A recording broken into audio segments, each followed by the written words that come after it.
Okay, good good morning, friends. Welcome to this last session of engineering mechanics. The module covered being particle kinematics.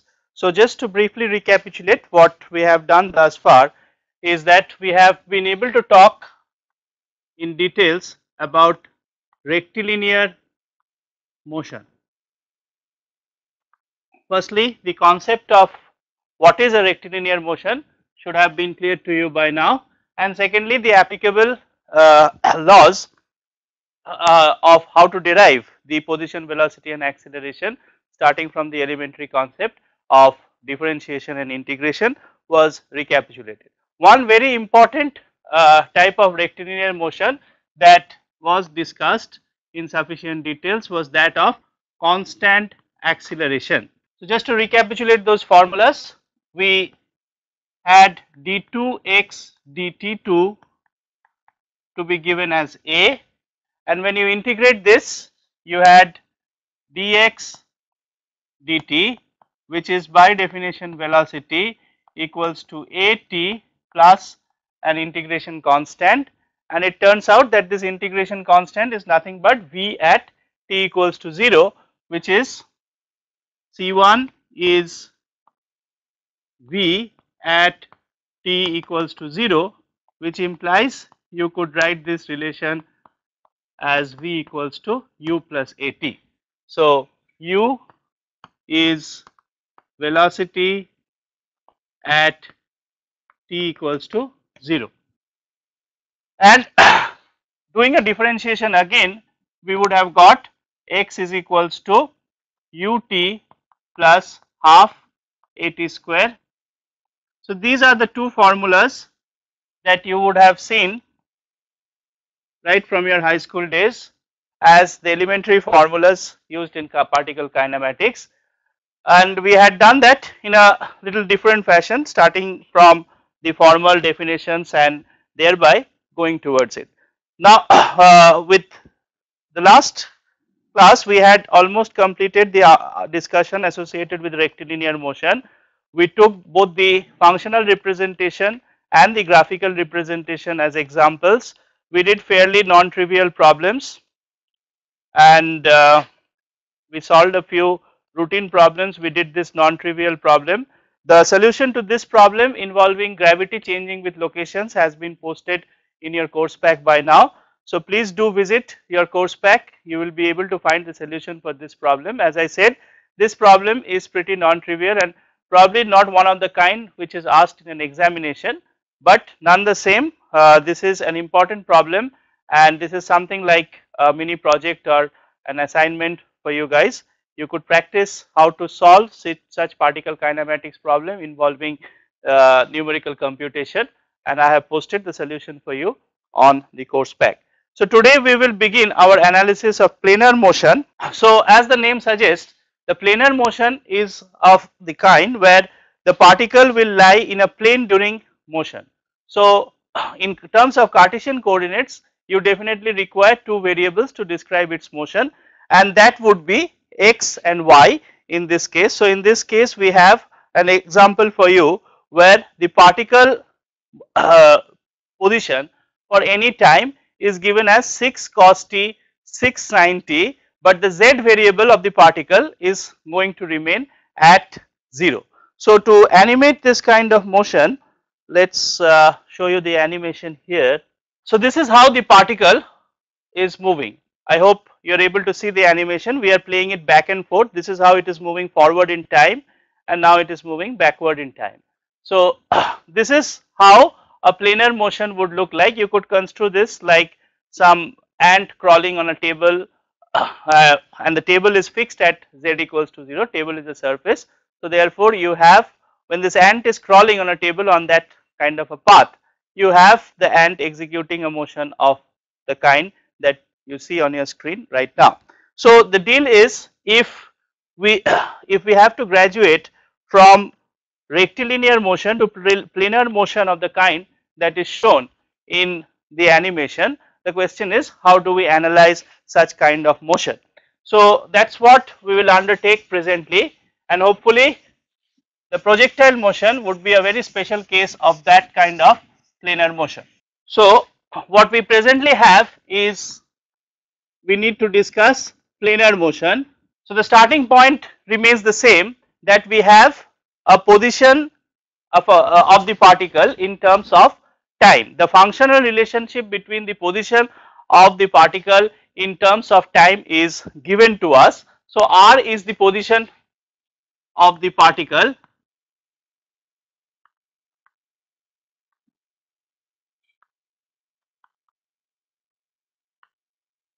and in Cartesian coordinates, since you are talking about a planar motion, you need to describe this position of the particle in terms of two variables, in terms of two coordinates. So as always, please start your analysis with the choice of coordinate system. So there is an xy coordinate system, and the unit vector along this direction is denoted by I, and the unit vector along y direction is denoted by j. So therefore, using elementary vectorial mechanics, R will in fact come out to be the sum of two functions, one denoting the position for the x variable as it changes with time, and the other denoting the position of the y variable as it changes with time. So in the only difference between this class of motion and rectilinear motion is that now since it is planar motion, you have to deal with both x of t as well as y of t. So as let me repeat this argument, you already know how to deal with motion in one variable, namely the rectilinear motion, where there was only primarily one variable in terms of the independent variable time. But now you have both x as well as y changing with time. So if you know how to deal with x of t, the very same process will go through for even y of t. So just you have to routinely solve the same set of equations for the y variable also as you did for x of t. So again the same conditions will hold, that if d2x dt2 is given as ax, then you could find dx dt as ax t plus ux, and x itself was half of ax t square plus ux t, provided ax is a constant. These integrations are all valid. These were the derivations that were borne out from rectilinear motion.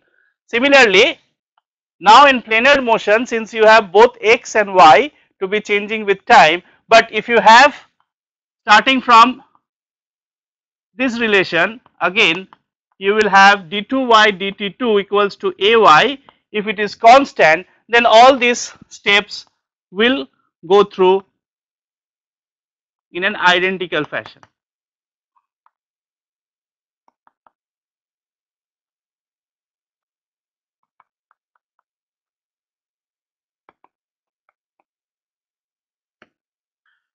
Just look at these formulas, they are exactly the same.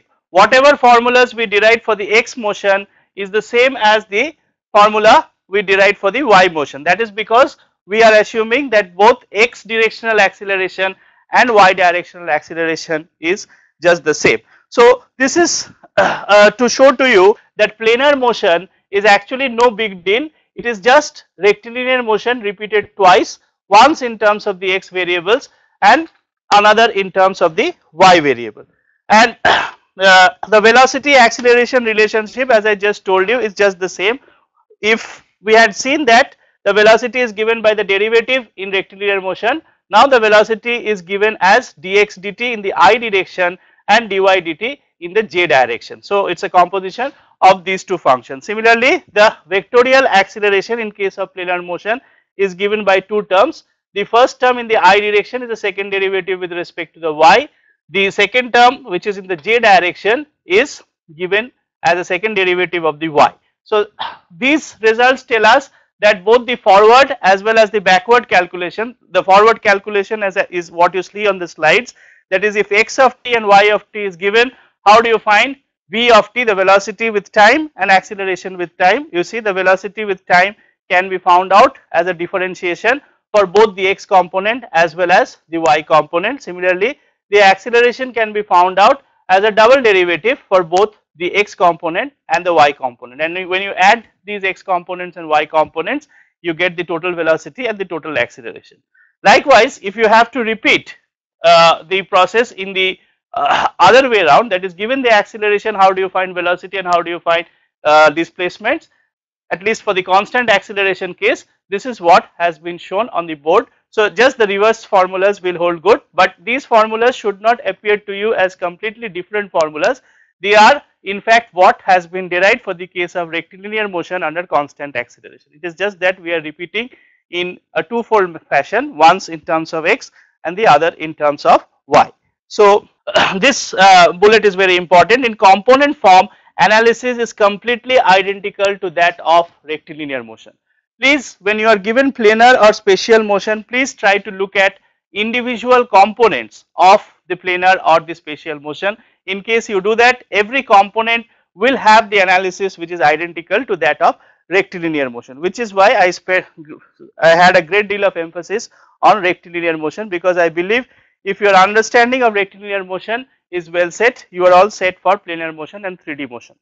So in case of 3D motion, again these slides should include a k term x of t. So I'll make that change on the board here. So in case of spatial motion, you will have r is equals to x of t plus y of t plus z of t times k. The z of t times k is not written in this bullet. Apologies for that. I have already made one revision of this presentation material and I uploaded it yesterday in the course back. I will probably make another revision. So if this is now what the applicable formula is for the position vector, and that is obvious because now you should have three coordinates to describe the motion of the particle in a Cartesian system. And just to give you a feel of how a spatial motion will look like, I have an animation lined up for you. So let us say this is a insect which is flying arbitrarily in space. So the flight of an insect is traced by that blue line, and if you were to capture a video or something, then you would only get the projection of this blue line on a certain plane which is indicated by that red dot. Again a typo here, this x should read as sine of t, it is not constant as 3/2 or something, this x should read as sine of t. But what we wanted to bring out through this animation, that this is resembling something like a small insect flying across different flowers. So here you see the flight of an insect will require you to, the analysis of such flight of an insect will require three variables in Cartesian coordinates x, y and z, and all of three will be changing. Again to repeat, x equals to 3/2 is wrong. The actual formula that has been used to generate this animation is x equals to sine of t. So here we have an example where the position vector is actually changing, position vector for each component of the position vector is actually changing with time. X changes as sine of t, y changes as cos of t, and z changes as t cube. And when that happens, if you were to trace out the motion of the particle at successive instants of time, the motion of the particle, it would be as you would be seeing presently in your screen with that blue line. But what is visible to you through a video camera would be a projection of this motion along the plane such as this one, which is a red line. So that part of the motion, the which is along this x direction, would have been lost, and that is why you would tend to think that it is a planar motion, whereas in reality it is a spatial motion. But done the same, if this is the kind of spatial motion that we are looking at, the position vector will be given in this fashion, which essentially means the velocity vector would be the derivative of each of the components dy by dt j plus dz by dt k, and acceleration of time will be the second derivative. So this is a vector, this is a vector,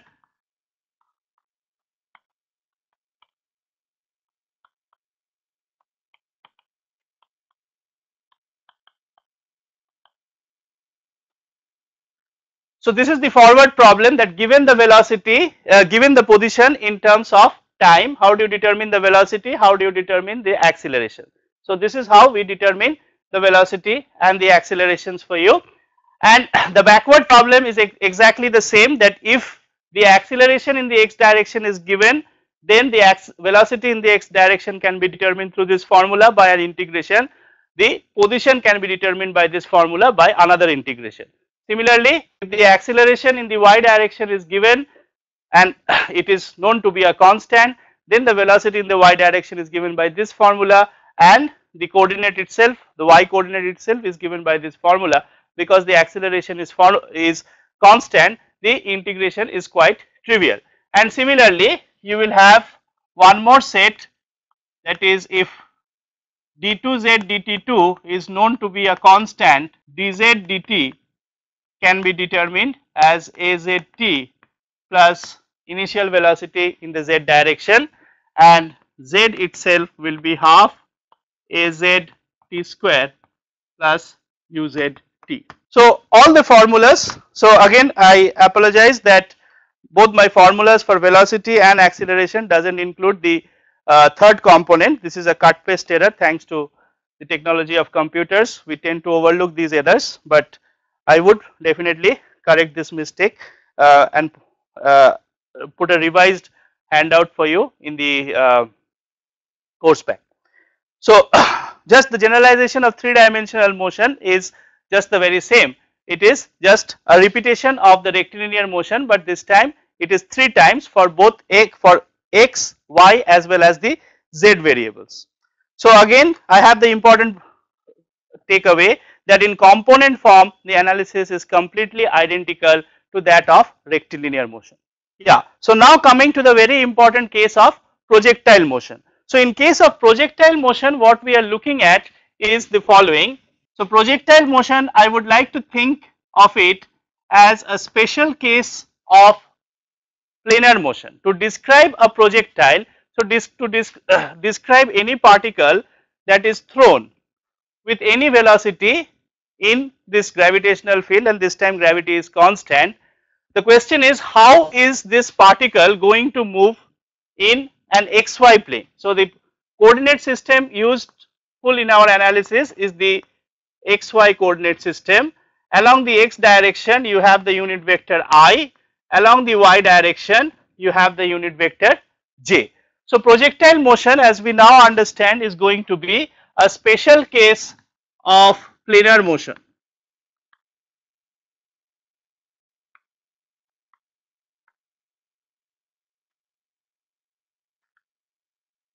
Okay.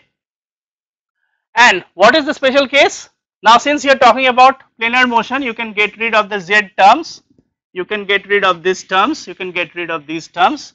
The speciality is the following: in the direction of y motion, you have the acceleration specified to be minus g.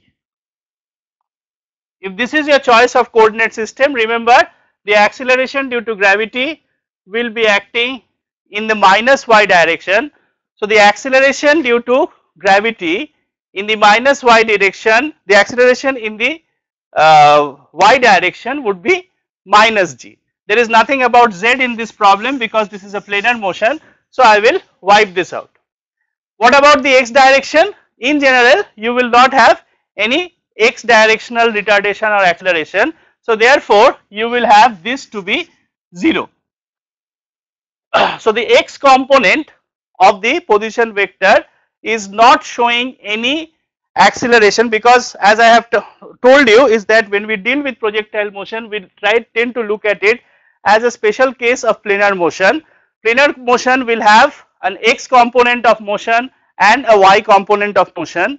The y component of motion will receive acceleration which is equal to the minus g value, but the x component of motion, the horizontal component of motion, will not have any acceleration or retardation, and therefore the x component of motion will have an acceleration which is equals to 0.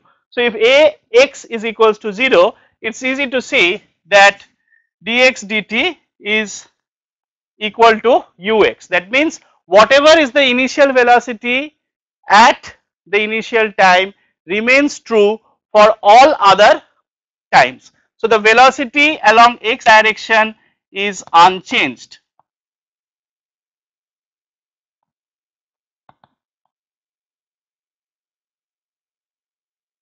with time.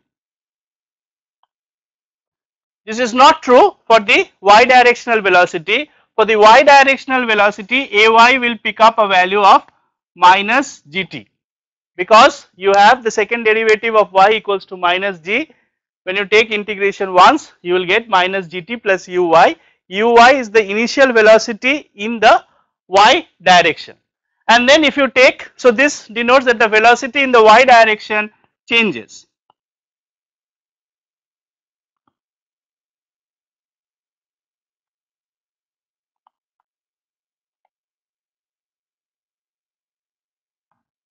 The velocity along y direction is going to change, and if you do a derivative once more, sorry, integration once more, the first term does not bother you because ax is anyway 0, and when integrating this you can take this to be uxt, because at t equals to 0 the particle is at the origin.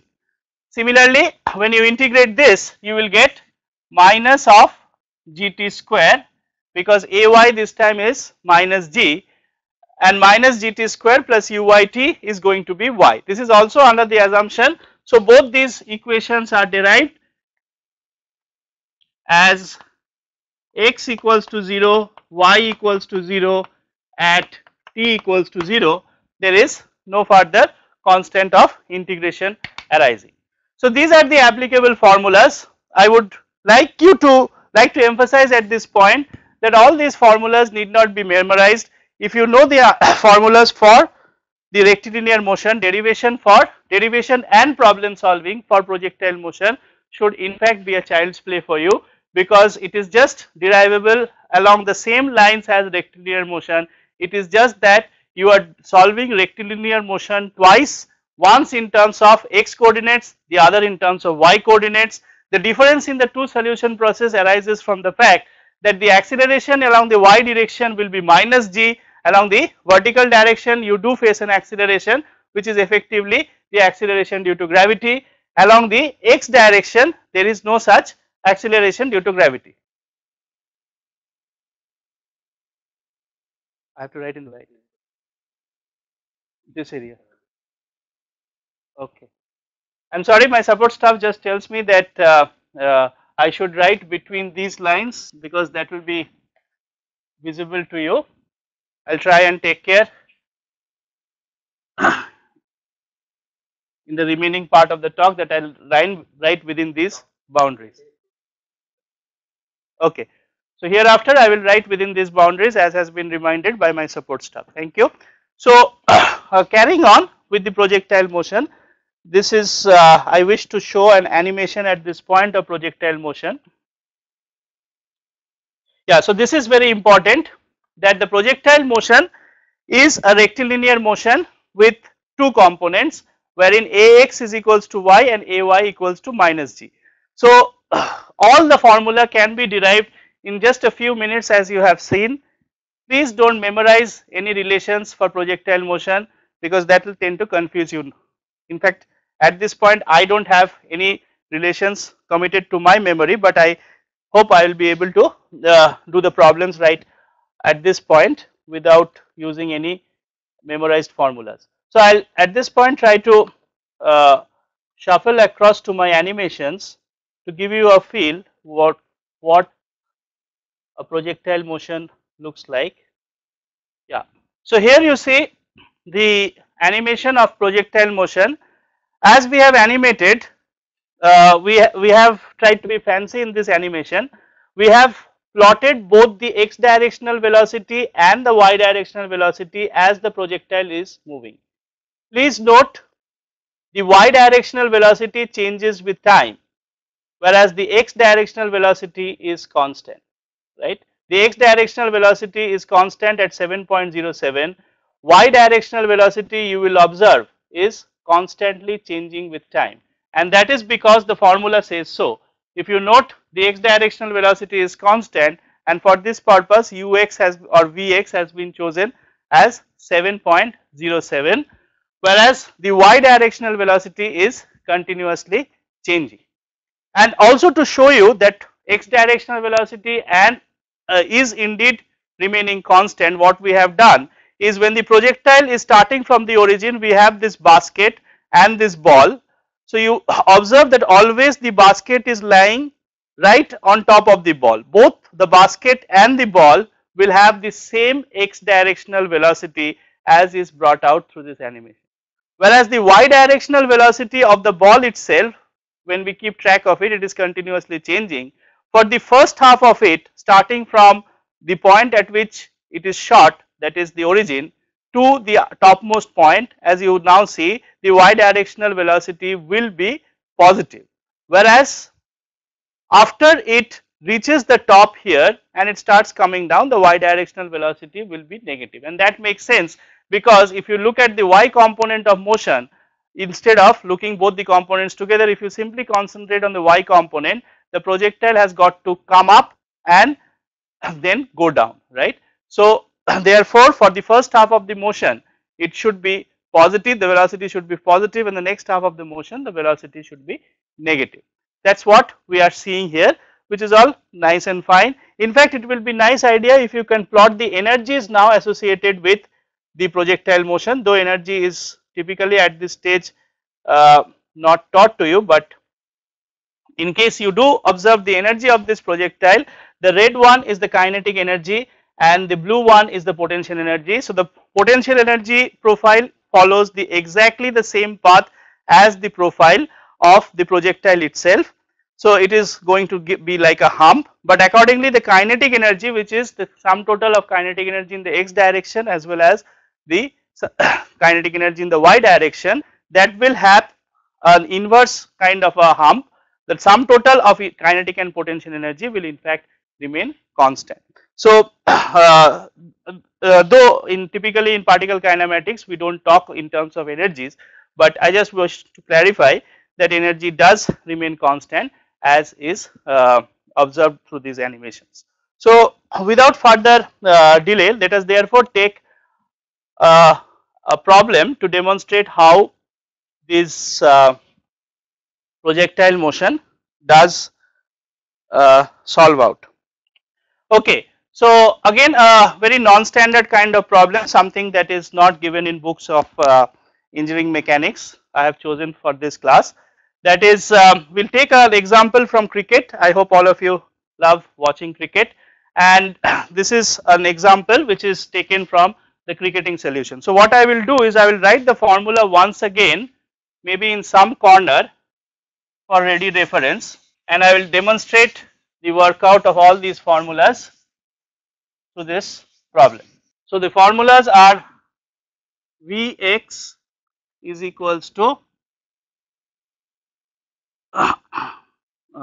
d2x dt2 equals to 0, which means dx dt is equals to ux is constant and x is equals to uxt is the formula in the x direction, and in the y direction we will have d2y dt2 equals to minus g, dy dt equals to minus gt plus uy, and y is minus gt square by 2 plus uyt. So these are the applicable formulas. So ux and uy are initial velocities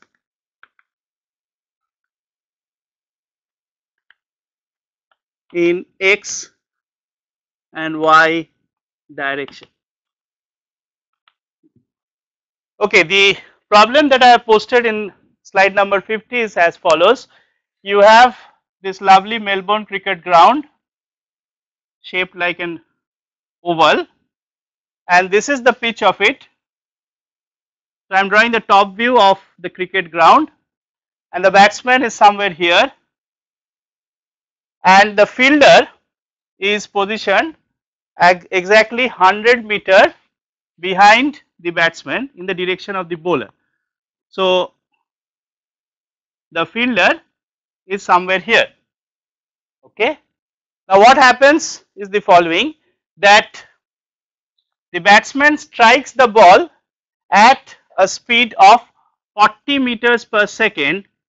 So the velocity v is as given in the problem is 40 meters per second, but the ball is coming out of the bat at an angle of 30 degree. Okay, and we plant our coordinate system exactly at this point where the initial condition is given. So that is again our arbitrary choice. There is nothing stopping us to do so, and we need to find out that if in fact this is how the batsman had hit the ball, then will he be caught by the fielder? And just to complicate things a little bit further, what we have assumed is that this the height is 0.5 and at 100-meter distance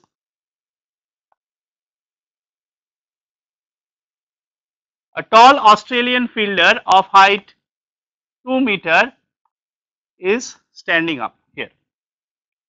Okay. So we need to try and find what is whether this ball will go for a sixer or whether this ball will be caught by this fielder. I hope the problem is clear for you. If the problem isn't, if anyone wants to have any discussion about the problem statement, please feel free to ask me at this point. I will pause for a while and wait for your response before I go for the solution process. Please tell me whether the problem description appears clear to you. Any questions at this stage? Yeah, PhD, please go ahead with your question. Sir? Yeah. I clearly understand your problem. Yeah. But my question is, in reality, how we find velocity from the bat? You could find it from a digital image. If you have a video camera, the video camera technology, the digital image technology presently that is available, that can find the velocities. Okay, so it's very simple thing. If I throw a ball like in a certain fashion and I have a camera which tells me the ball was at this position at time t equals to 0, the ball was at this position at time t equals to 1 microsecond, then from these two positions it is obvious that you can find out the velocity. So that technology is available. In fact, some of our labs do use that technology to take measurements in crash or impact. So from a digital image technology, this finding out the velocity is possible, but yes, that is not a part of the engineering mechanics curriculum. Okay, thank you, sir. Thank you. Any other questions? Okay, if there is none at all, let's proceed with the solution of this problem. So the question is the following, that between these two equations which relate the x position and y positions at different times, between I'll get back to my slides. So between these two relations, x relation and the y relation, we will try and eliminate the t variable. So from here we have the following, t is equals to x by ux. From this relation we take out the following easy conclusion. So y is equals to minus g by 2 t square. Instead of t square we have to put x by ux whole square plus uy. Instead of t we are going to put x by ux. Okay.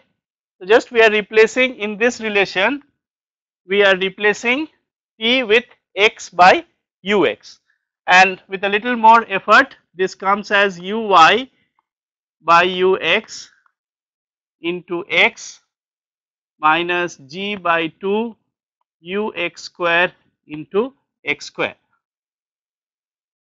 This is what the y coordinate should be for a given x coordinate. Now look at this relation. Do I know what is ui and what is ux? This initial velocity u, I should call this u. The initial velocity u is 40 meter per second at an angle 30 degree. So what is ux and what is uy from this? Ux is, if this is u, then what is ux? Ux is u cos 30 by resolving the vectors, and uy is u sin 30. So ux comes out as u cos 30 and uy comes out as u sin 30. Sin 30 is half. So 40 by 2 is 20 meter per second. Here you will have 40 into square root 3 by 2, which is 20 into 1.732, which is 34.62 meters per second. Okay. So ux and uy is determined. So to write that relation again, we are going to have y is equals to uy by ux into x minus g by 2 ux square into x square. What we wish to know is that whether the fielder who is stationed at x equals to 100 will be able to catch it. Now at x equals to 100, when we plug in this value from this relation, we will be able to pick out what is the y value. If the y value is anything between which falls in this range, and what is this range? The range will be such that if y value is between 0 to 1.5 or even up to minus 1.5, then the y value is such that it is along the height of the fielder. So the fielder can catch it this way or even can catch it at the ground, right. We are assuming the fielder is lazy and he is not running here and there or not jumping around like Australian or Indian fielders do these days. So the fielder is stationed at this point. If the fielder is stationed at this point, he will be able to catch it if at x equals to 100 this y value comes out to be anywhere between minus 0.5 to 1.5. Why is it minus 0.5? Because remember our origin is here. So if the ball falls right at the feet of the fielder, it is at minus 0.5. If it falls at the extreme height of the fielder, then it is 1, because the point of impact is already 0.5 from the ground. This extreme height, this is 2 meter, the extreme height of the fielder is going to have a coordinate location of y equals to 1.5. So what we need to check is that putting uy ux as above and x equals to 100 meter and g equals to, let us say, 9.8 meter per second square, we need to check what is y. Find y, and if y is between 0.5 minus 0.5 to 1.5, then the fielder is caught. Then the fielder catches the ball. If y is outside this range,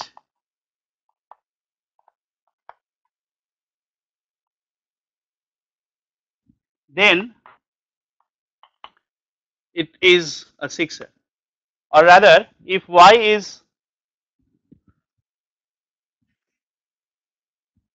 this visible? Is this visible? If y is greater than 1.5, then it is a 6R.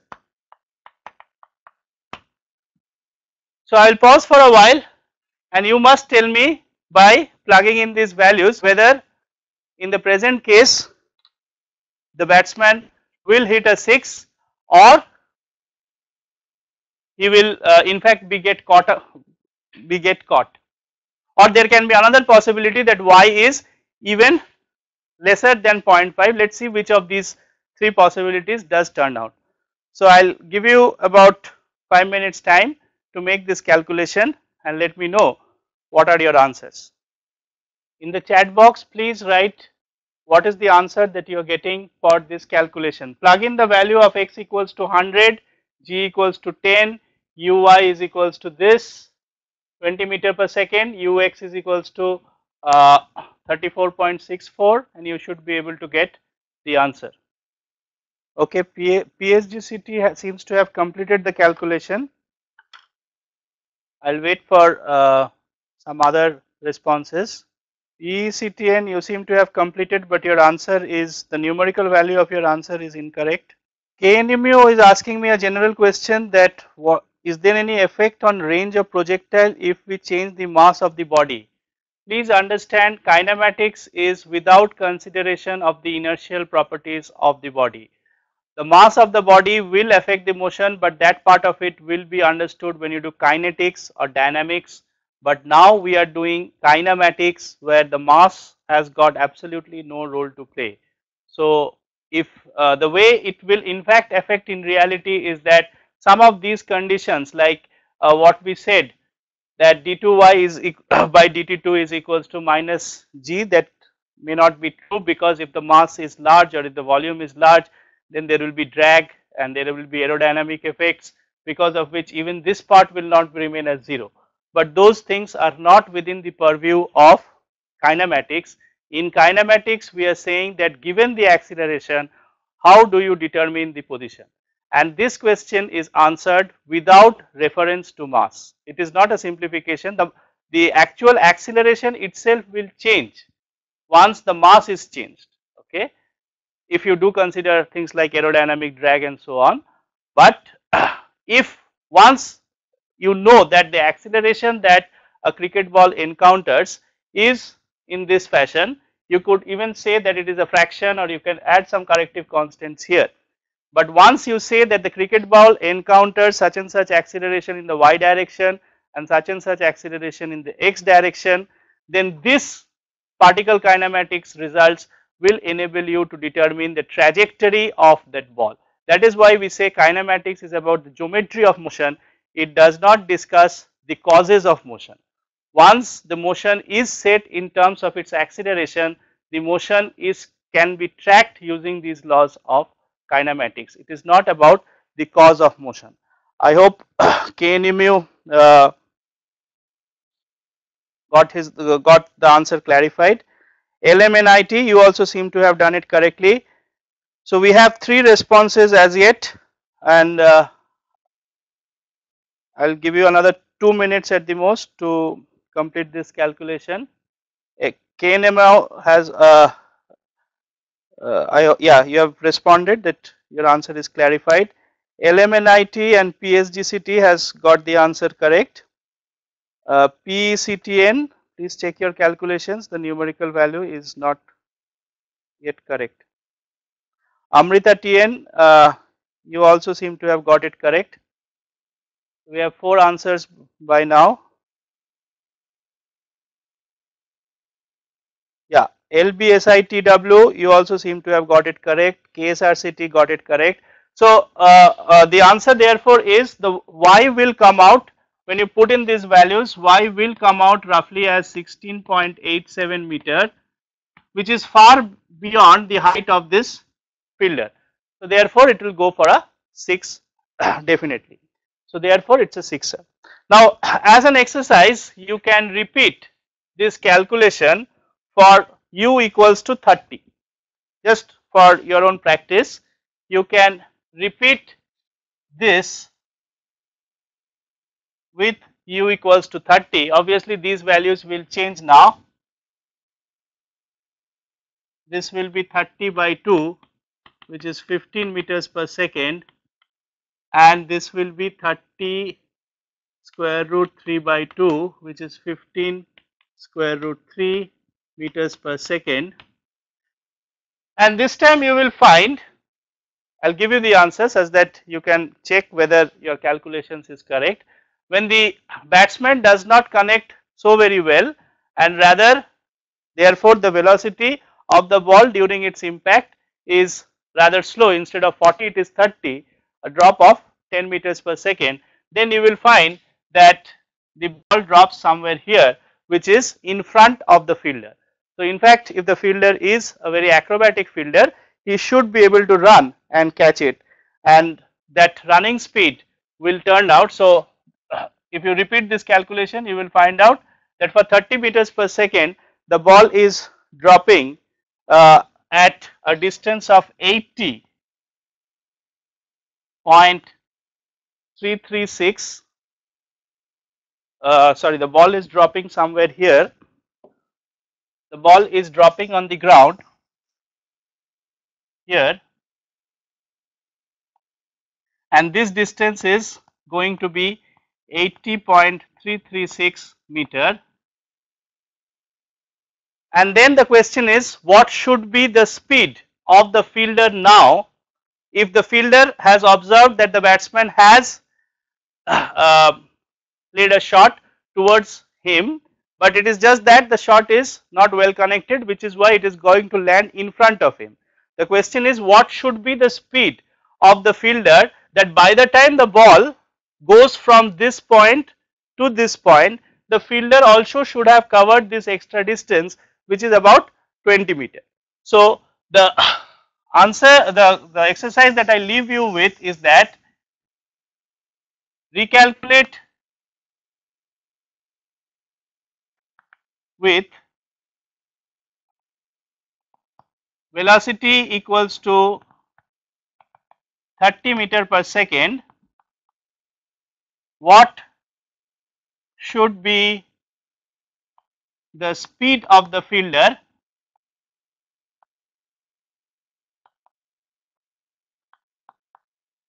such that he is able to catch the ball.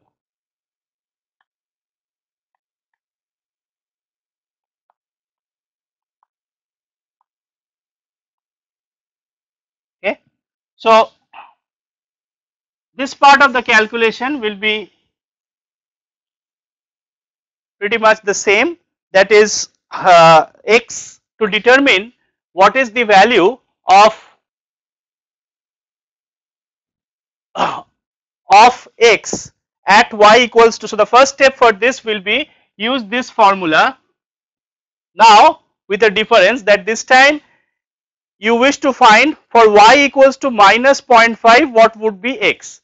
So use, so the step 1 would be use, I call this equation 1, use 1 with y equals to minus 0.5 to find x, and the answer for x will be 80.336 meter. Okay. That means the ball reaches the ground, which was at a distance of 0.5 meter from the point of impact. The ball will reach the ground exactly at this point, and for this you have to find a quadratic, solve a quadratic equation involving x. Okay. The next question is, what is the time at which the ball reaches this point. So then the next step would be to determine, I think I can rub these parts now.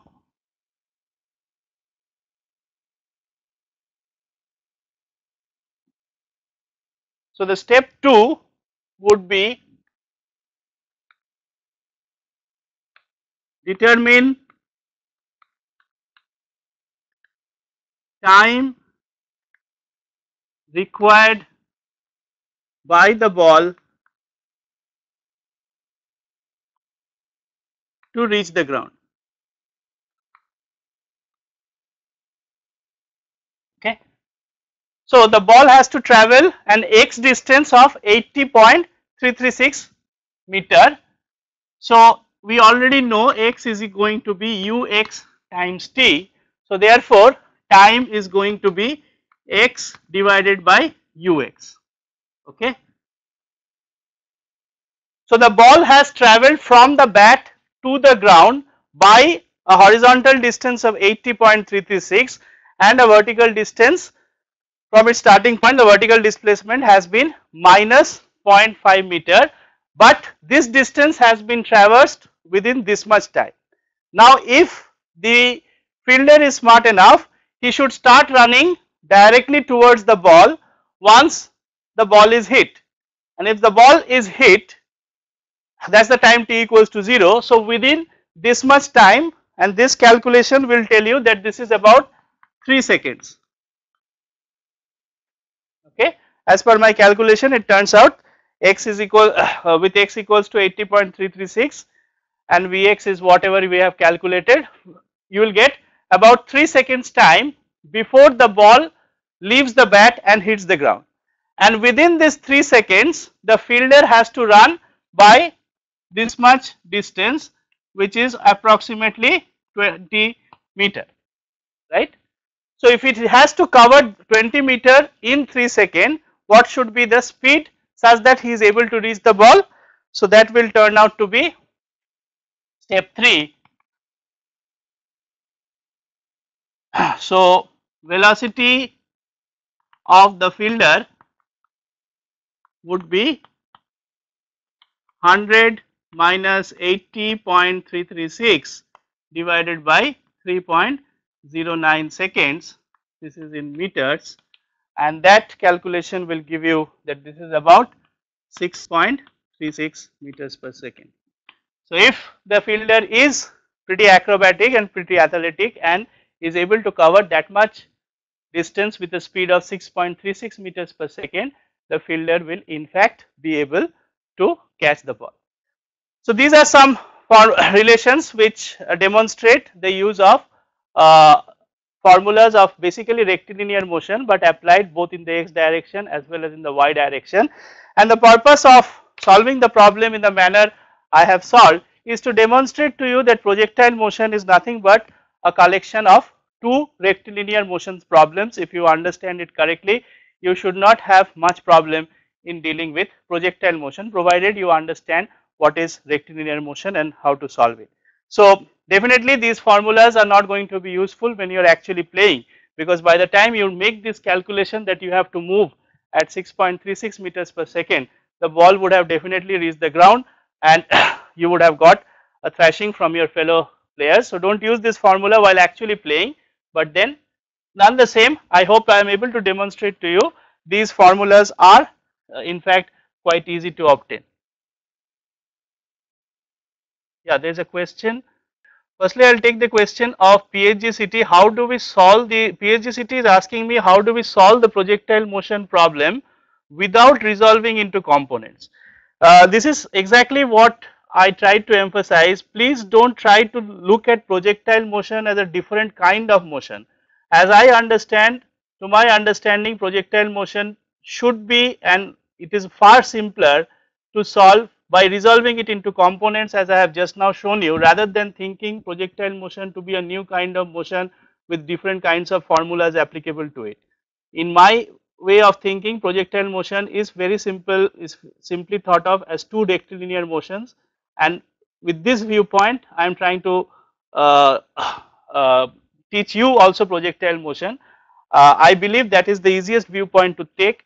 I am not particularly a strong advocate of the using the formulas which are given in usual standard books for projectile motion. So I will rather discourage you from that approach. That is just my way of thinking. If you differ, you are free to do so.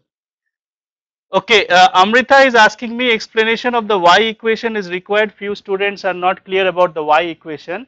So I will do that once again for your question. I hope this is the y equation that you were talking about. So what we have is the following: d2x dt2 is equals to 0 and d2y dt2 is equals to minus g. Again I am resolving projectile motion in two components and just analyzing.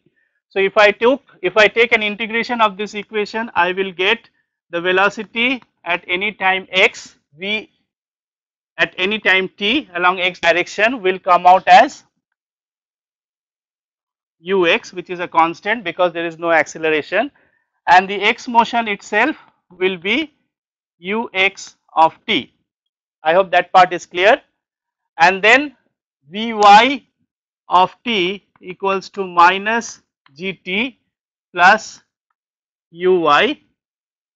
That is the integration of this equation, and if you do integration one more time, you will get this as uyt plus minus half gt square. And the constants of integration in the x and y equation vanish under the assumption that at t equals to 0, x equals to y equals to 0. That is, you have chosen your coordinate system such that at time t equals to 0, you have x equals to 0. So between these two equations now, I eliminate t. What does that mean? I realize from this equation I could write t as x by ux, and I simply plug this t in this expression. So y of t is uy. Instead of t, I will write it as x by ux minus half g x by ux whole square. And then when you do the simplifications, this is the formula that will come up. Uy by ux into x minus g by 2 ux square into x square. Amrita, please respond if you think this time your students are clarified. Okay, let's go ahead. We are running short of time. So now we'll move on to curvilinear motion, which is the last part of the lecture materials from my side. Okay, so now we'll deal with plane circular motion, and obviously to start with, a very simple example of plane circular motion is that of a merry-go-round. So in merry-go-round, you realized every particle is moving identically in a fashion of circle. So this is what we will analyze now, and we'll return back to our Godot example of car moving along a turn. So we could think of it again in a twofold fashion, that once we may think of it that the x and y position of the car is changing, but then we should be smart enough to realize that if the x motion is prescribed, the y motion can be obtained simply by saying that x square plus y square is always going to be constant. So therefore x and y can be described in terms of two variable x or y, but then there is an interrelation between x and y variables, which is what we talked in the first class. So the better approach is to follow a single variable or a curvilinear coordinate approach, which is what we will undertake now, which is in terms of the theta variable. So here the first thing that we must realize at this point is the following. So in a Cartesian system, you had the I and j directions, and in the cylindrical system or general curvilinear system, when you are talking about motion of a car taking a turn, so this is the position of a body at an arbitrary time, it is along e theta direction, right. Similarly, at a later instant of time, it is along e theta direction. So at each instant of time in the curvilinear coordinate system, at each instant of time, velocity is along the tangent to the path.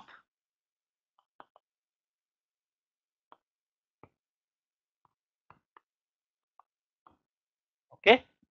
Now as opposed to rectilinear motion or planar motion in Cartesian coordinates, which is basically a resolution of, so planar motion in Cartesian coordinates is, as we talked about, is resolution of the motion in terms of two directions. So therefore it is basically rectilinear motion in disguise, just that you have to do it in twice. In that case, the In case of rectilinear motion, the direction of I vector is not changing. It is always along the horizontal and along the vertical. But in this case of cylindrical coordinate system or in a general curvilinear coordinate system, the direction of the tangent vector, which for the cylindrical case is given as E theta, is always changing. The tangent to the path or direction of the tangent to the path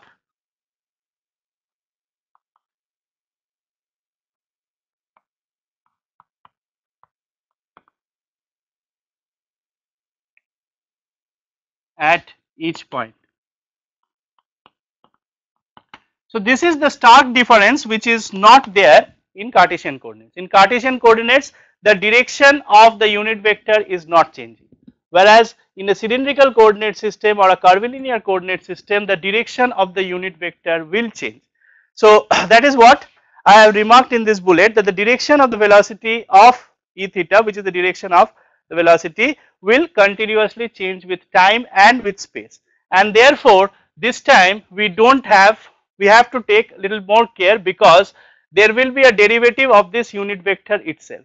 Last time the derivative of the unit vector I or the unit vector j was absolutely 0.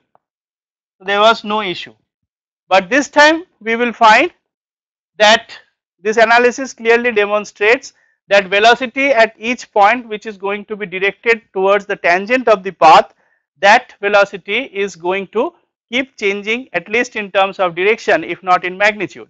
So the direction of that velocity will be captured through this unit vector E theta, which is just the unit tangent vector, and the unit tangent vector across this entire path of motion will keep changing for different points or for different times. So therefore the crucial takeaway is that the time derivative of this unit vector is not 0.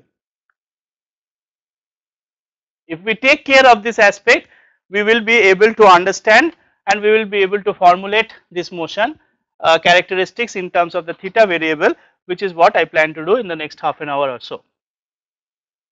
So in the Cartesian coordinate, as I said, this issue was not there, but this issue will now crop up in the cylindrical coordinate system or the coordinate system involving the theta variable.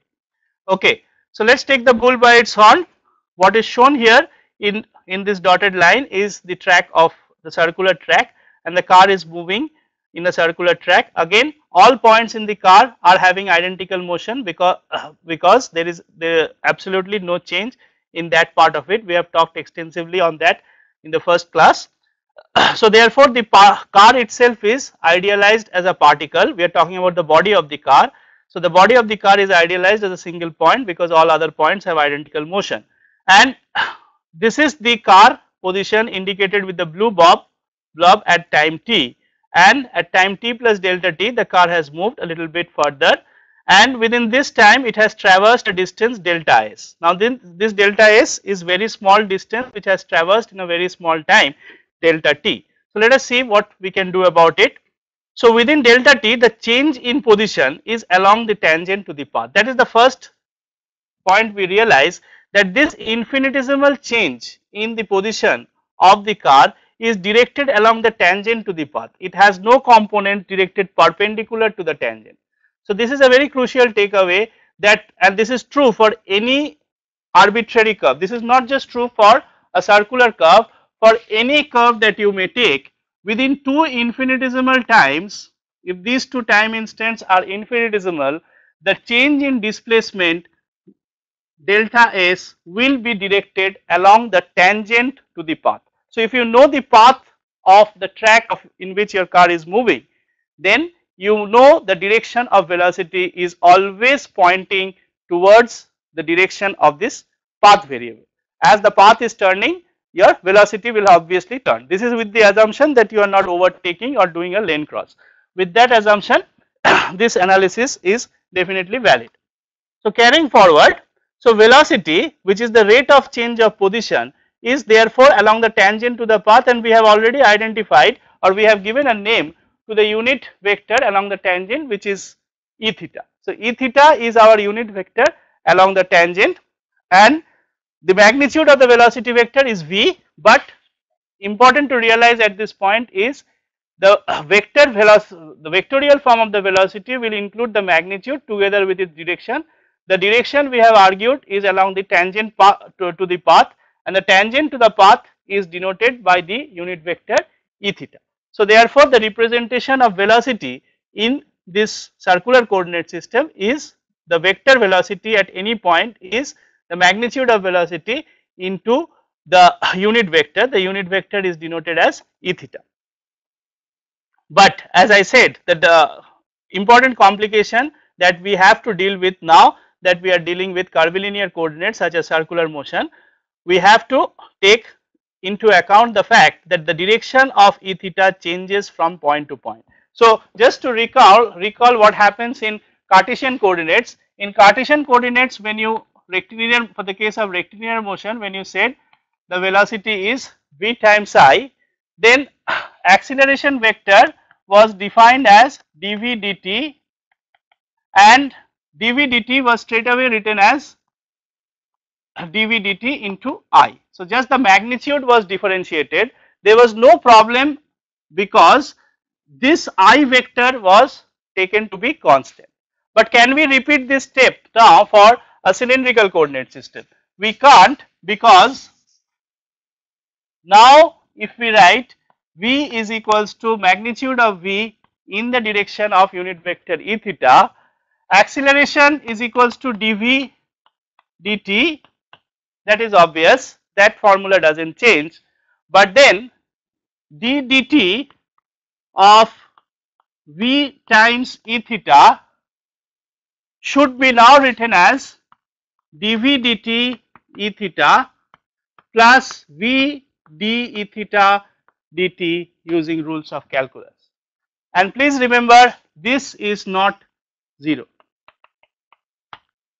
whereas di dt was 0, and therefore we never wrote this term because this was 0, I was constant. But in the case of cylindrical coordinate system, we get to see that this term is going to live, and therefore we have to account for this term, which is exactly what we are going to do in the next few minutes. So the direction of e theta changes from point to point, and we need to account for this in our analysis, which is what we are going to do. So let us take a first principles approach. I will redraw this figure on the board and try to explain myself. So this is the circular track,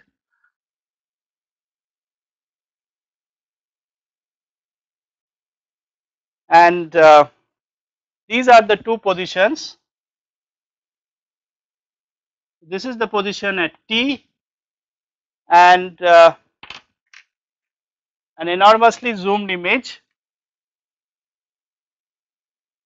This is the position at T plus delta T, right? I hope it's visible, right? So it has to be larger, center, okay.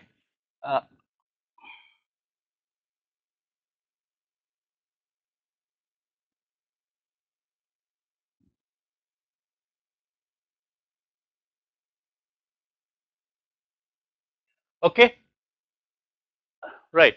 So this is the circular track that we were talking about, and let us take in red the position of the particle at time t, and in green the position of the particle at time t plus delta t.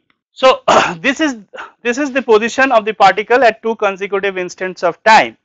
So during this time, if the velocity were to be v, then remember this is an infinitesimal time period. So within this infinitesimal time period, by rules of calculus, you can say the velocity is constant, right? So within delta t, which is infinitesimal time, v is constant. So therefore v times delta t will denote delta s. So this delta s is V times delta t. And if you have to denote delta S as a vector, then you should also include the direction of delta S. Now it is clear that the direction is exactly tangential to the path of this circle. So therefore delta S as a vector is V delta t, which is the magnitude of delta S, and now I have to direct a unit vector which is basically the unit tangent vector E theta we are talking about. Now if you take the center to be here, this delta S is also, if this is the radius does not change, this is the radius. So within this delta t time, the radius vector would have got oriented by an amount delta theta. So this delta S, this distance delta S is also going to be r times delta theta along E theta. Okay, let me repeat my argument once more. We are assuming that the red and the yellow denote the position of this particle at between two infinitesimal time instants denoted by t and t plus delta t.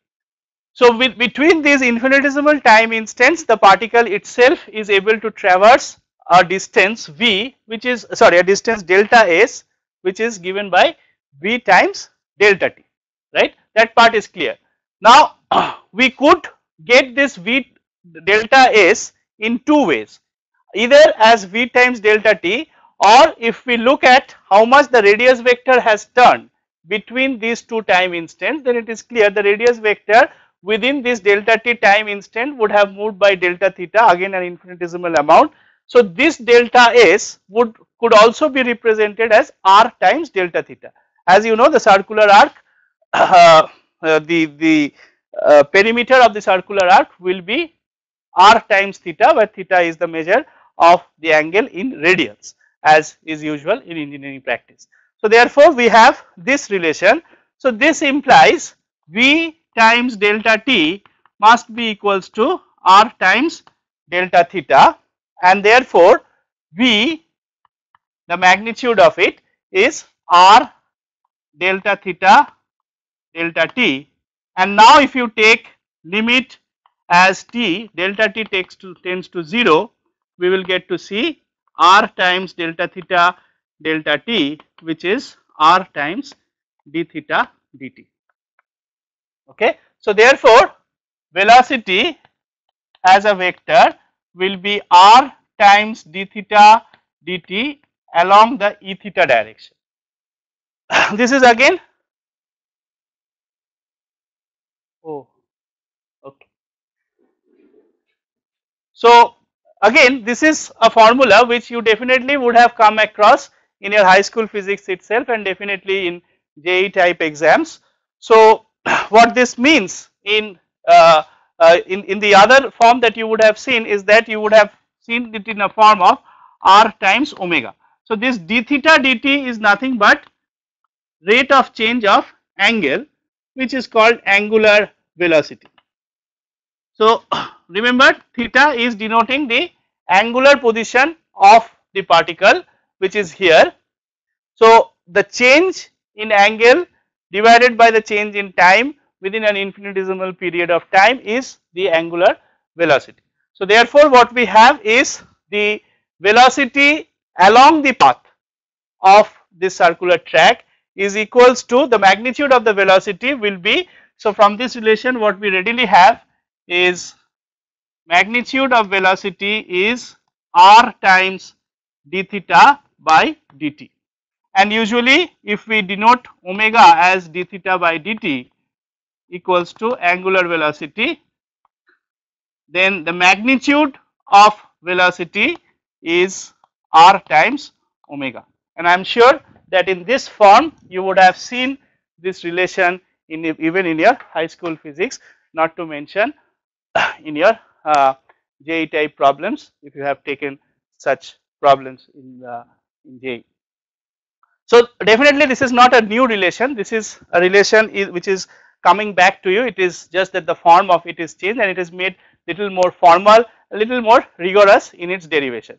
So this is the expression for relating the velocity on the of the particle as it travels on a circular track with the angular velocity. So this gives the relation between angular velocity and the velocity on the path of its travel. Now we will go to the acceleration. Now acceleration we understand is rate of change of velocity, and velocity we have already seen is v times e theta. So now we have to take the bull by its horn by understanding that both v as well as the unit vector is going to change, and this is what we have to account for.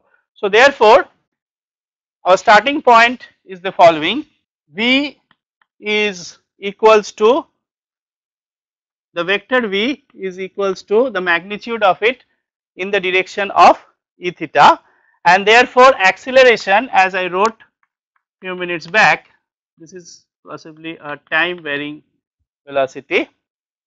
So that would be dv dt along e theta plus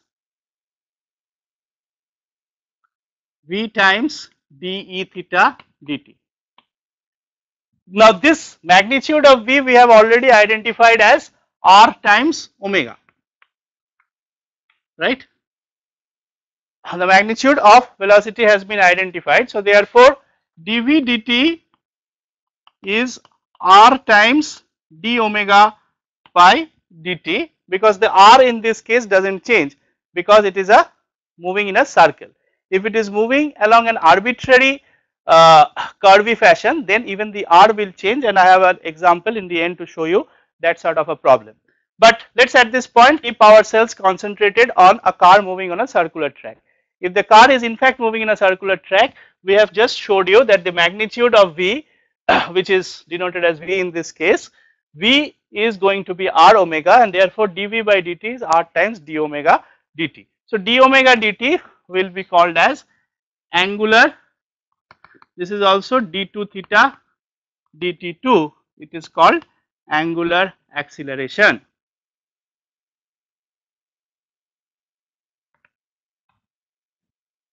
Okay.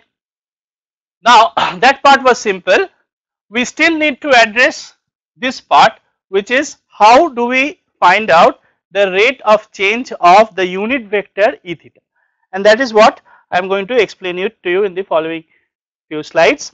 Remember, this issue does not arise in Cartesian coordinates, and therefore some of us may think that Cartesian coordinates is simpler to handle because the rate of change of unit vectors is not applicable in case of Cartesian system. In Cartesian system, always forever the I and j will point towards the same direction, whereas in this case, as you have observed, the e theta over here,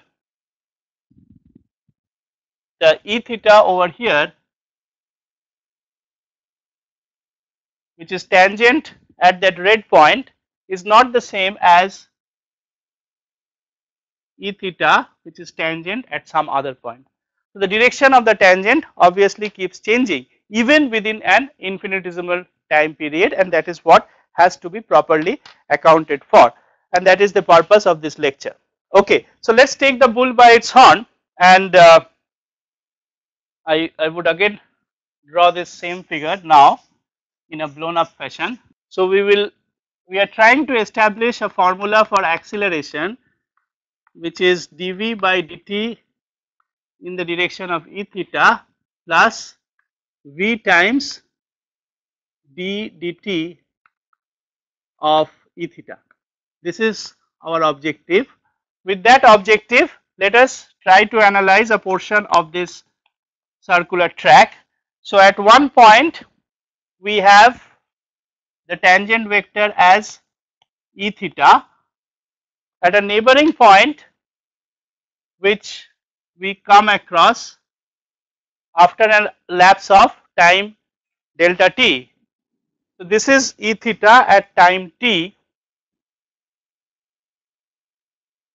this is e theta at time t, and this is e theta at time t plus delta t.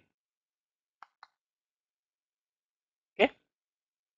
So if I have to draw these two vectors again, if I have to take a difference of these two vectors, it is better that I draw them with the same origin. So therefore this is E theta, and what has been shown in blue in my slide, I will do it in yellow on the board.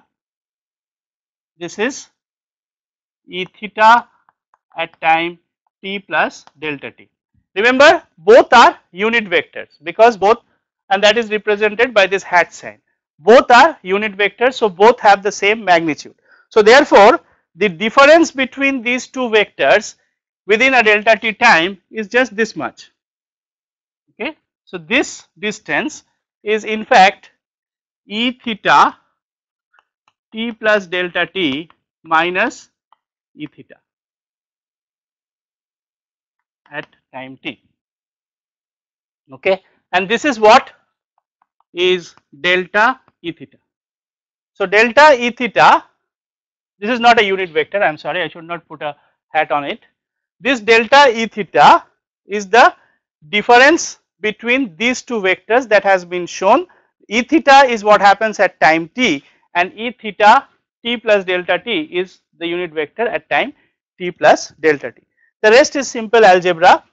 You have to realize that this E theta is perpendicular, all because these two distances, these two vectors are but infinitesimally rotated delta by amount delta theta, because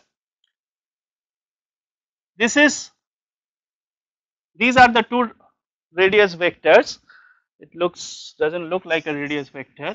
So these two tangents must be perpendicular to the radius vectors at the two consecutive instants of time, and between these two consecutive instants of time the radius vector has itself rotated by delta theta. So within this short duration of time the radius vector has rotated by delta theta, and therefore the perpendicular to the radius vector will also rotate by delta theta.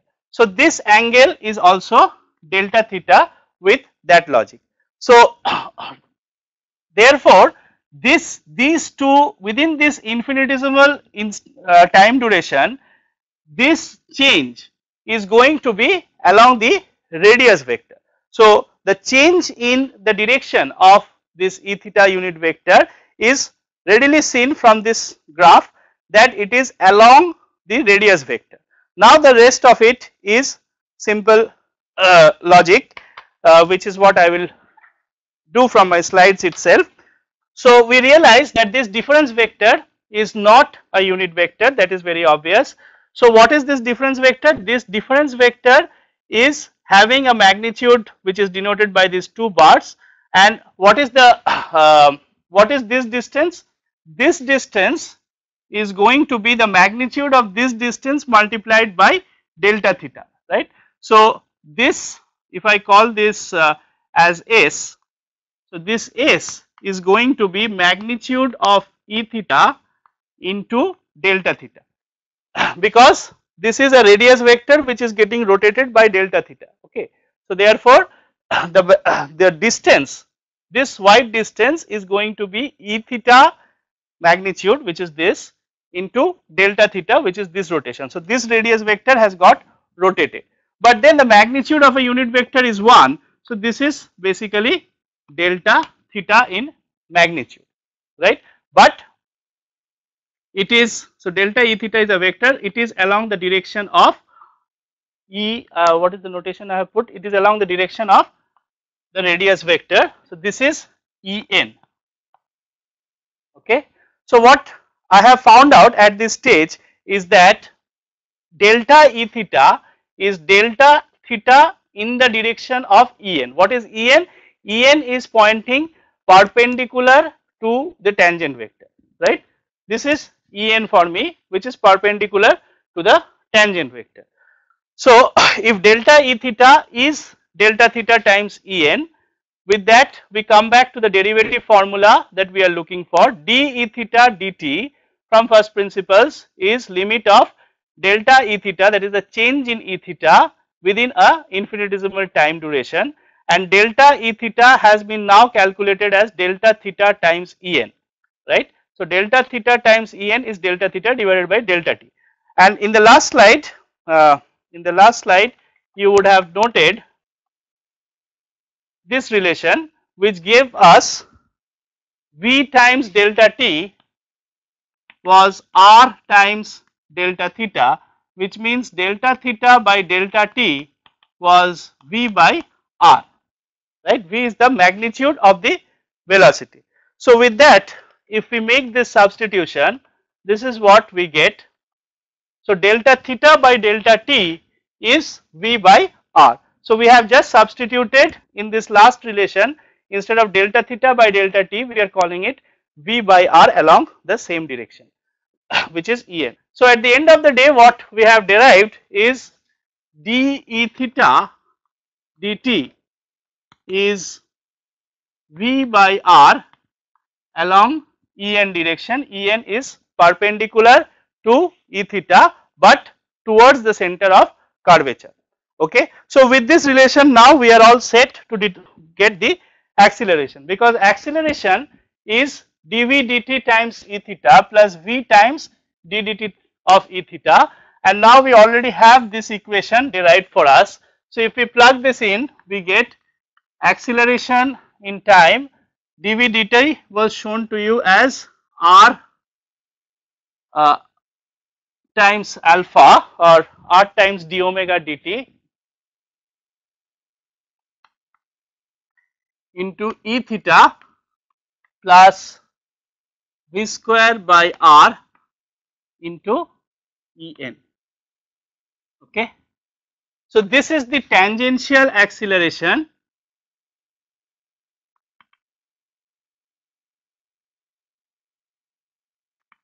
along E theta, or the path of the particle. So, this acceleration will act only along the path of the particle, whereas this acceleration is called the centripetal acceleration,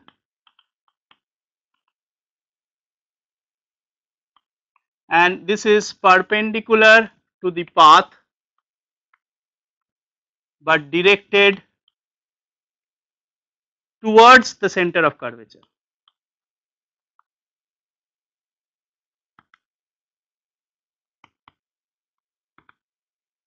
Okay. So, we have broken down the acceleration in this case into two parts. One part which is along the direction E theta, and we remember along the direction E theta is along the path, whereas the second component is perpendicular to E theta, which means perpendicular to the path. Perpendicular to the path can happen in two ways: towards the curvature, towards the center, or opposite to the center. This En is directed towards the center. The magnitude of it is V square by R, but if you say V is R omega, this V square by R can also be written as R square omega square by R, which is R omega square. So, in both of these forms you would have encountered centripetal acceleration again in your high school physics, but I hope you realize this derivation is more formal, and this derivation will also probably in a more advanced course on mechanics you should be able to generalize this relation to arbitrary paths, not necessarily circular, because the crucial point of difference between circular path and any other, the straight path example, was that you have to take derivatives with respect to the unit vectors, and if you can take the derivatives with respect to unit vectors, just as we had taken for the case of the circular path, you should be able to work out the acceleration for any instance of time. So, the point is, the crucial point is this: even if dv by dt now remains constant, that is velocity, the magnitude of velocity rather, is a constant, the acceleration as a vector will not be constant because of this term. Even if omega is a constant, r is constant. So, in this relation, even if you say angular velocity is constant, hence this term is switched off, but this term will remain. So, there will always, when a car is or any particle is traversing around a curvilinear path such as a circle, then there will be always a centripetal acceleration. There is no way that you can avoid that.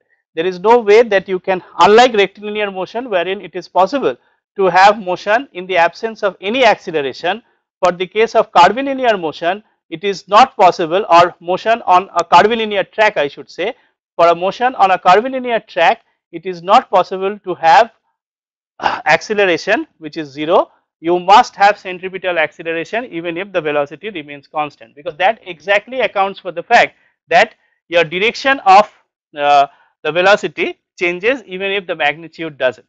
So, with that, so if omega is taken as d theta by dt, you get v equals to omega by r, and this is called centripetal acceleration as I just said. So, with that, in the next few slides we are going to quickly generalize this to even more general cases, not necessarily that of a circular motion. So, till now we were talking about a circular motion of the kind that was shown in this figure, but now we will generalize this to even arbitrary kind of a track which is as shown with this red line. But the good thing about this track, though it may seem very arbitrary, is that for every infinitesimal time instant you could draw a circle which approximates a portion of that curve. So, for example, again in a blown up fashion, in an exaggerated fashion, I have been able to draw 3 circles, and within this part of the motion you can approximate the motion of this particle as circle. Similarly, within this part of the motion on the red track you could approximate the motion as circle. Similarly, along this part of the motion you can approximate it to be circle. This analogy holds true, though the drawing may seem exaggerated and a zoomed version of it, but it is true that for any curvilinear path it is possible to approximate within an infinitesimal duration, it is possible to approximate that track in as a circular path. It is also possible to approximate it as some small straight paths, but if you take it as straight paths you will miss out the centripetal term. To capture the effect of the centripetal acceleration you have to approximate the path as composed of different circles of the kind that is shown. And now the analysis for each instant of time is very easy. So, this is like a piecewise curvilinear motion. Between these time instants the analysis is as good as the analysis of circular motion within this circle. Within this time interval the analysis is as good as circular motion analysis within for this circle. So, the radius of the circle obviously will be different, but other than that all these formulas that we have derived in the last hour or so will hold good for every segment of the path. So, in the analysis of this general planar motion we should be able to answer the general question of what is the velocity acceleration in terms of these path variables now, provided for each segment of the path we are able to approximate each segment as a circle. That is always possible. It is a proof in geometry that it is possible to approximate, just like you understand it is possible to approximate any path as a collection of straight lines. It is also possible to approximate the path as a collection of circles in the manner that has been shown. And now the analysis over this general path is boiling down to the analysis within these small circles, as many circles as you can draw. And the ideas of tangential acceleration, tangential velocity, centripetal acceleration, all of these will carry through for each of the circles that has been drawn here, and therefore we are all ready to solve this kind of problem also. So, as I said, infinitesimal portions of the general path can be approximated as a circular or rectilinear motion. Rectilinear motion should not be done, because if you do a rectilinear motion approximation you will miss out on the centripetal term. You should take it as a circular term, the circular path. So, the displacement is now defined along the path variable, which was what I was saying even from the first day onwards. It is not necessary to analyze this motion in terms of an xy variable. You could analyze this in terms of the path variable s. The theta variable for what was the theta variable for a circular track now becomes the path variable for a general curvilinear track. So, this s within this segment will correspond to theta of this circle. Similarly, s within this segment will correspond to the theta of this circle. And with this analogy you are simply decomposing a more complicated problem as a collection of simpler problems, and each simpler problem is tractable with the machinery that we already have at our hand. So, again we realize the velocity is always along the tangent at any given position and at any given time, but it is the acceleration which will have a normal component. Just like you had v square by r, you will now have v square by rho, where rho is the radius of curvature. So the radius of this circle, which is approximating this portion of the path, will come in, and this will cause the centripetal term. So v square by rho is how we modify the centripetal term, and this is now directed normal to the path. So t is tangential to the path at every instant, n is normal to the path, which means perpendicular to t, but it is directed towards the center of curvature rather than away from it. It is not away from the center of curvature, it is directed towards the center of curvature. So with this general idea, you should be able to solve for any kind of motion of a car, and in the extreme case when this radius of curvature is going to infinity, we again get back the special case of rectilinear motion. So all these different kinds of motions are in fact connected beautifully. One will give rise to the other, as I hope my talk is able to bring out to you. So in a very extreme case of general motion of this car, now we see that this car is moving in an extremely curvilinear path, but we should be able to handle this problem also. What we need to do is we need to realize that some portions of this car, like this portion as I am indicating to you, is actually a straight path. This portion is a straight path, but this portion is hopefully a circular path. So we should be able to analyze this general motion as a collection of rectilinear motion and circular motion or curvilinear motion. So in case of probably this path, you will have to fit a number of circles close by and do this analysis. So you are all set basically to do the analysis of particle kinematics of any kind, whether it is rectilinear, whether it is planar, whether it is curvilinear, whether it is spatial, anything is you should be able to do with what we have been able to communicate to you in these 5 or 6 hours. So to conclude my talk, let us briefly recapitulate what are the crucial learnings that hopefully I have imparted through this talk of 5-6 hours. In the first hour, we have spent a great deal of time in identifying what is particle motion. This is a very crucial step. Please remember these formulas and these relations, and whatever we have talked and discussed in this course is pertaining to particle motion. So you must be able to identify whether a certain motion does constitute particle motion. If for example, even for this big mother earth, if we consider the revolution of the earth, that is a particle motion. If you consider the rotation of the earth, that is not a particle motion, that is the rigid body motion. So therefore you must be very conceptually sound in identifying what is a particle motion and what is not a particle motion. This is basically the first step of analysis.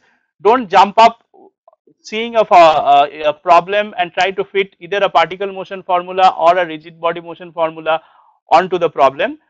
First, please try to identify whether the problem given constitutes that of a particle motion or that of a rigid body motion. So either way, take the appropriate relations in that case. So I hope my talk would have stressed to you this crucial distinction, because I find most of the standard engineering mechanics books do not talk about these distinctions very carefully. Again, the next part of the talk, I again spend crucial time to identify what is a rectilinear, what is a planar, and what is a 3D motion.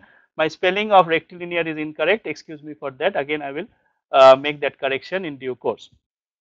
Okay. Now we have also highlighted to you that what are the different choices of coordinate systems that are possible in the analysis. Cartesian system is always favorable from a simplistic standpoint. Cartesian system also will have a certain degree of liberty from the choice of analyst, that you can choose your Cartesian system anywhere you want, you can orient your Cartesian system any way you want, but even within these different choices of Cartesian systems, you can determine different velocity and acceleration, and all of them are equally correct. So it was shown to you in great details how from a Cartesian system we can determine the velocity and acceleration of rectilinear, planar, and 3D motion.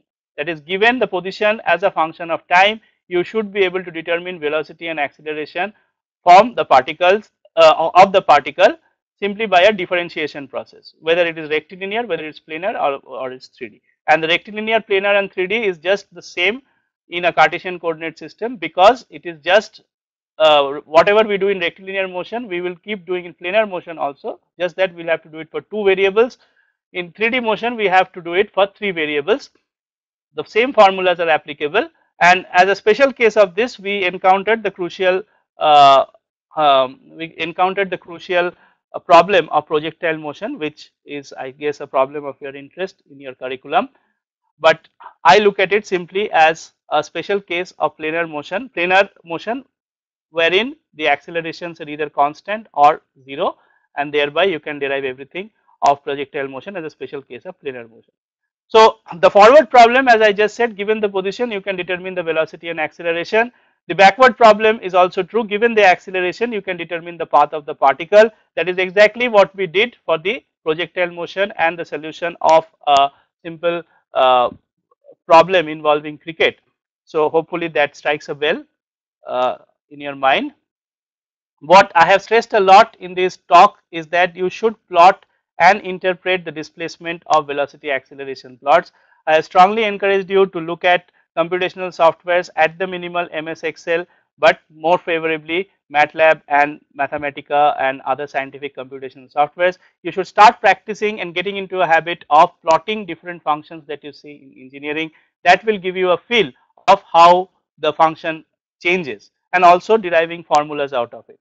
And similarly, what probably you will not get to see in any textbook is that you should visualize the motion through different animations. I was fortunate that my student Mr. Ajinkya Bakshi had made these animations with lot of painstaking effort. My sincere thanks to him. But these animations you could yourself make at your end, provided you had a good software. Again, MATLAB will do, or even Mathematica will do. So, using these softwares you should be able to visualize different kinds of motions and animations, animate these motions. That will be an eye opener for you, such that you can have a physical feel of the type of motion that is taking place rather than just formulas and routine problems. So, some of you keep writing to us that you are looking for project works right at the different vacations. Probably the summer vacation is coming in a few months from now. We keep getting emails and correspondences from you that you are looking for projects. I would throw open this challenge to you for the different problems that you encounter, such as projectile motion. I think within this talk I have shown you about 10 different animations. I leave this as a challenge to you that you should in your summer vacation try and develop this skill of animating different sorts of motion that is practical. I mean, I am not saying do animation for some cartoons or for a kids channel or something like that. Animate motion for your engineering problems. It will definitely be helpful in for your visualization. You will have a very good feel of the different kinds of engineering problems if you can get through these animations yourself. So, that concludes my talk. I have actually not taken much from the standard textbooks. So, my talk, as you will find, is quite standalone, and it's little disconnected from the standard textbooks, but hopefully whatever the standard textbooks does talk, I also have got the same results, but in my own way, in a very non-standard way. I hope you will find my talk interesting, but in none the same, in case you are looking for books for more practice, I leave you with these two books, which are very standard across the world books. So, they have good deals of problems and complicated ones also. So, you can solve these problems, and definitely they will even though they present the subject in a way different from with what I have presented, the results will be commensurate. So, I hope you will be able to complement these things. So, with this I will end my talk, and with the remaining 10 minutes that I have for the day, I would like to throw open myself for any questions. Yes, PhD please carry on with your question.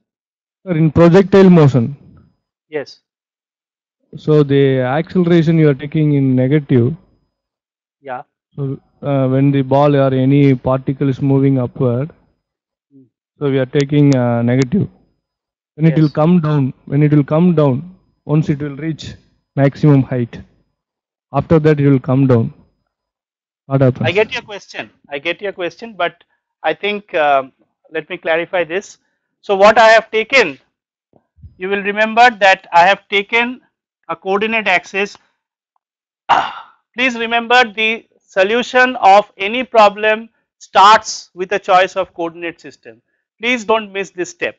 Always when you encounter any problem in engineering mechanics or any other engineering subjects for that matter, please draw a coordinate system, right. I have drawn my coordinate system in this fashion, and I have taken the convention that at t equals to 0, my particle is located at the origin. Now, without considering any other data in the problem, I should simply determine that the acceleration due to gravity is directed opposite to the direction of my y. Okay, the acceleration due to gravity is opposite to the direction of my y. Ay is therefore minus g. Everything else will take care of by itself. You don't need to flip the sign of acceleration after it comes back from the top or something like that. Acceleration due to gravity for the entire path of the motion, whether it is moving upward or whether it is moving downward, is given by this, because when it is getting moving upward, it is getting a retardation in the negative direction. When it is moving downward, it is getting an acceleration. That will be automatically taken care of once you take this choice. So your question is good one, but it is a very conceptual question. That's why, as I said, I don't like to bug myself with too many formulas and too many problems. I like to stick with one concept, and this concept is as simple as this: choose a coordinate system, determine the sign of your acceleration once through your coordinate system, nothing else. Please don't appeal to any formula of any kind. Try to decipher that for the problem statement that is given from your coordinate system and nothing else. Please respond whether there is Uh, any counter question to this. Thank you, sir. Thank you. Thank you very much. Okay. LMNIT is asking me an interesting question: how can we analyze 3D motion easily? I really don't know what you meant by the word easily. I thought the analysis of 3D motion is easy in the sense that it is 3 rectilinear motion. If you think analysis of rectilinear motion is easy, you should not mind repeating that rectilinear motion analysis for 3 times for a spatial motion. That is exactly what is spatial motion analysis. I find it quite easy. If you don't find it quite easy, you simply need more practice and expertise. The next question from VSCE is that how do we find combined translations and curvilinear motion acceleration? Well, I think VC is asking me a question: how do we find combined translation and curvilinear motion? Please remember, as we have just shown to you, the general relation will have centripetal acceleration, which is v square by rho. When rho goes to infinity, you have rectilinear motion, which is like translation. But when rho is not infinity, when rho is a finite number, you will have curvilinear motion. So this question of combined translation and curvilinear motion is ruled out. You either have translation or you have curvilinear. You cannot have both. And you will recall in my first lecture, I have said rectilinear motion is of the kind where velocity and acceleration and position is always directed along the same directions for all possible time, whereas in curvilinear motion it can change. So from that very definition, you will realize that you cannot have rectilinear and translation. Sorry, what you call translation is what I call rectilinear. So that question of having combined rectilinear slash translational motion along with curvilinear motion is not possible. So that's ruled out. Let me move on with LMNIT. How can we analyze 3D and helical motion easily? So again, that depends upon what you think is easy and what you think is not easy. But I have shown you an animation which is exactly an helical motion. So the helical motion coordinates, if you can find out, xt is cos t, yt is sin t, and zt is just t. We have taken t cube, so just you have to replace that t cube with t, and the animation is exactly the same. So the space motion is again 3 rectilinear motion, and after that the analysis is whatever we did for rectilinear motion, you have to repeat it 3 times for x motion, for y motion, and for z motion, and you will get it. So again, that is what I think is easy, but if you are not in agreement with me, probably you need to have more practice. Okay, KSRCT, when will we use spherical coordinates? You can use spherical coordinates if you know that you are moving on a sphere. Just like in the case of a car making a turn, we realize that the r is in fact as the car is moving in a path variable, it is the radius is in fact constant. So there is no point in taking radius as a separate variable. So when you do therefore shift your analysis coordinate system to a cylindrical coordinate system. To give you an example where spherical coordinates will be useful, let us say you are analyzing the motion on the surface of the earth. We all earthly beings are moving around in this earth, but as we are moving around, our position from the center of the earth remains constant. It is capital R, supposedly 6,000 kilometers or so. The only thing which is changing is latitude, longitude. So let's understand that there is a again flight, an aeroplane flight that you are interested in. As the aeroplane flies through, the R value of the aeroplane, the radius from the center of the earth remains roughly the same. It is the theta and the phi value, the latitude and longitude position which changes. So if you are really interested to study the path of aeroplane as it travels from Mumbai to, let's say, Sydney, then the only thing which changes for this aeroplane motion is the latitude longitude variables, not the radius variable. So this calls for an analysis in terms of spherical coordinates in terms of theta and phi, but yes, to derive that derivative in the theta direction and derive the derivative in terms of phi direction requires a little bit more effort than what I have shown here. So if you can do that, or if you can find that in certain textbooks, Craig and Miriam has that derivation for spherical coordinates, then you should be able to repeat the same process and you should be able to do kinematics even in spherical coordinates. Okay, I hope KSRCT's question is answered. Let us now go to TPCE. How can we analyze centripetal acceleration? Well, centripetal acceleration to me is v square by r, and that's it. That's the analysis, nothing else remains. So to me, again, see these questions, I understand the premise with which you are asking these questions. Maybe you have been given to believe that these are jingoistic terms, centripetal acceleration, centrifugal force, and all these things are very complicated things. Actually, to me, it's very simple. Centripetal acceleration is an acceleration which happens because the velocity direction is changing, and therefore it is v square by r in magnitude and directed towards the center of curvature. That's it in my analysis. There's nothing else I think I require to know about centripetal acceleration. If there is any specific thing that you require to know about centripetal acceleration, shoot the question at me, or even at a later instant of time.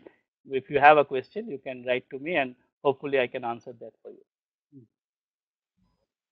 Go ahead, PhD City, please ask your question.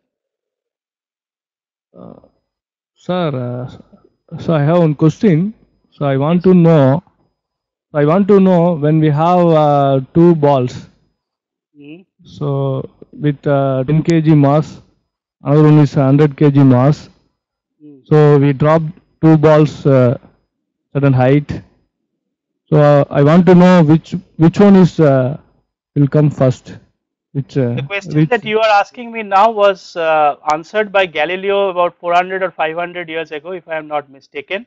If the question that you are asking me is basically answered in the following fashion, this is not a question on kinematics though, but I will answer it anyway. Two masses, do they have the same volume, or do they have the same size and shape, or do they have different size and shape? The mass is different, you said. One is small m and the other is capital M, right? But do they have the same size, or do they have the different size? PhD, please respond. Different size. Okay, different size. Fine. So let's say the capital M is larger. Okay. So if you drop this ball from the same position, what are the forces that will act on this body? One is definitely mg. So on this body it is capital Mg. In reality, there will be another force which will be acting, which is aerodynamic drag.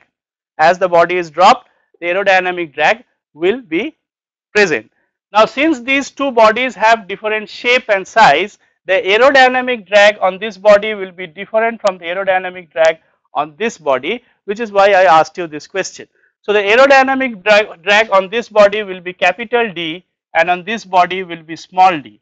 Okay. So therefore the forces that these two bodies will see will be different, and therefore the equation of motion for both these bodies from the same coordinate system x is, for this body it's going to be mx double dot equals to minus mg, or rather in this case plus mg, because I have taken my x in this direction. If x is in this direction, g is in this direction, so acceleration is positive.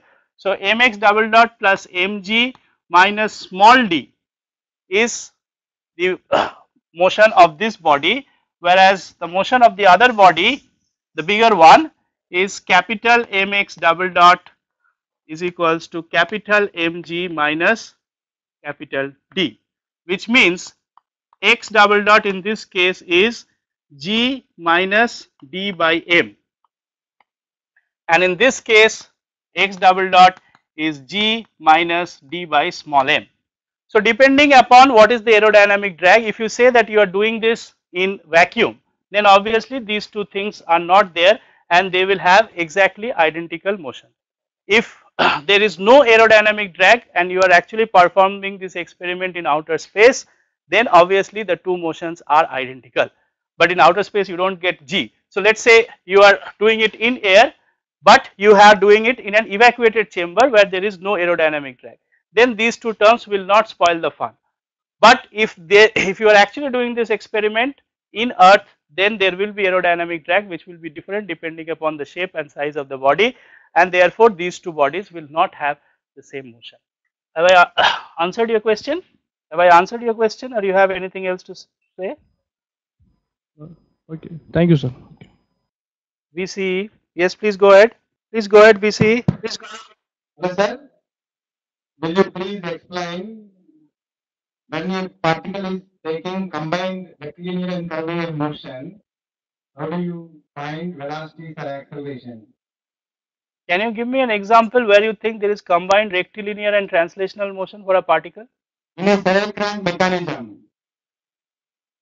But we are not, see, connecting rod is doesn't have a particle kinematics. We are not doing the kinematics of connecting rod because kinematics does not, sorry, connecting rod will not qualify to be called as a particle. A particle is that which has identical velocity acceleration at every point. Connecting rod does not have that. Like I have to consider body then. No, that's what I said. For a rigid body, it is possible to have combined translation and rotation. But for a particle, it is not possible to have combined translation and curvilinear motion. When you say it is, Is there an example? A particle can have both rectilinear and curvilinear motion. Is there any example where we find? There is absolutely no. See, please understand this difference. Rectilinear motion means, firstly, what is particle motion? Particle motion means all bodies have to have identical velocities at all points at all instants of time, right? So your connecting rod example is ruled out because that is not happening in a connecting rod. Okay, but just to rule out that it is not possible for a particle to have combined rectilinear and curvilinear motion. In case of rectilinear motion, all the bodies for all times have got identical motion. In case of curvilinear motion, at different times it will have different motion. So obviously there is no question that rectilinear and curvilinear motion can be combined for a particle. For a rigid body, yes, it can be. So the connecting rod example that you are talking about is from the is not a particle kinematics example, is an example of rigid body kinematics. So had this course been about rigid body kinematics, we would have addressed this problem. But this course was about particle kinematics. Any body which is idealized as a particle can either have rectilinear motion or curvilinear motion, but there is nothing like combined rectilinear and curvilinear motion. Okay. Like we take a particle of human body. See, you should not look particle of a human body. I mean, the distinction is very simple. If the entire human body has a motion such that all the points have identical velocity, the human body can be idealized as a particle. As simple as that. You should not say this point of the human body is a particle and that point is a particle and therefore I will analyze this point and that point separately. No, you are analyzing the entire human body, but if the human body is simply having this kind of motion, then it is jolly well rectilinear. But if it is having this kind of motion, it is rotational. If it is having this kind of motion, it is combined rectilinear and translation. But all these motions are disallowing your particle kinematics theory to be holding good. Your particle kinematics theory is possible when you have all points to be having the same motion. This motion when I am doing, all points are not having the same velocity.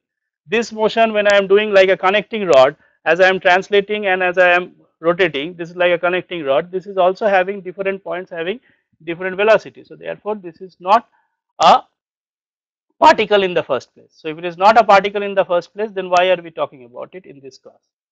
We should talk about it in a rigid body kinematics class, which we can if time and opportunity permits. Thank you, sir. Okay, let's call it a day. Thank you.